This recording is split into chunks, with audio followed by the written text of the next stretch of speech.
మా జగనన్న గెలిచిన వెంటనే పథకాలు ఇచ్చాడు, మీరు ఇంకా ఇవ్వలేదా అని అడుగుతుంటే చాలామంది అనే మాట ఏంటంటే, మీ జగనన్న 2019 డిసెంబర్ నుంచి పెన్షన్ పథకాలు ఇచ్చాడు నాన్న, 2020 జనవరి నుంచి కొన్ని పథకాలు ఇచ్చాడు, గెలిచిన వెంటనే ఇవ్వలేదు అని చాలామంది అయితే చాలా ముద్దుగా చెప్పారండి. అలాంటి వాళ్ళందరికీ చిన్న క్వశ్చన్ అడుగుతున్నాం. మా జగనన్న గెలిచిన వెంటనే తను చెప్పిన హామీ ప్రకారం 250 రూపాయలు పెన్షన్ అయితే పెంచాడు. తర్వాత జూలై నెలలో వాలంటీర్కి వ్యవస్థకు సంబంధించి, అంటే జీతం ఎక్కువ తక్కువ అని పక్కన పెడితే వాలంటీర్ వ్యవస్థకు సంబంధించి నోటిఫికేషన్ రిలీజ్ చేశాడు.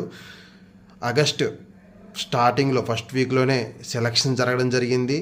ఆగస్టు 8, 9 తారీఖుల్లో కొన్ని చోట్ల, 10, 11 తారీఖుల్లో కొన్ని చోట్ల, 12, 13 తారీఖుల్లో కొన్ని చోట్ల మొత్తం అందరికీ వాలంటీర్లకి ట్రైనింగ్ ఇచ్చి ఆగస్టు 15 నుంచి వాలంటీర్స్ని విధుల్లోకి తీసుకున్నాడు. ఇది అయితే నిజం కదా. మళ్ళీ చంద్రబాబు నాయుడు ఎవరికన్నా ఒక్క జాబ్ అన్నా ఇచ్చారా? మీరే ఆలోచించి చెప్పండి.